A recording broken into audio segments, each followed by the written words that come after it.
Once you've received your Shark robot, your first step is to download the SharkClean app to your phone. You can do this easily from the Apple App Store or from the Google Play Store. As soon as the SharkClean app is downloaded, you're ready to create your personal account. You'll be sent a verification email you simply reply to, and you're ready to go. Now, open the SharkClean app. It will walk you through the setup process.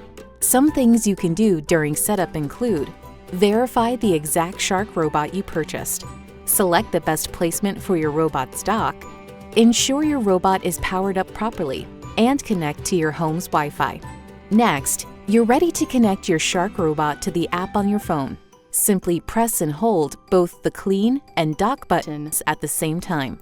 Press Join on your phone, then tell the Shark robot which Wi-Fi to join. This should be the same Wi-Fi you connected your app to. And that's it.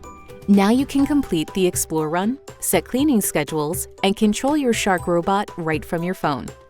If you need extra support with any of the features or the product, please check out the Support section in the SharkClean app. And if you're looking for more cleaning tips, please visit us at sharkclean.com.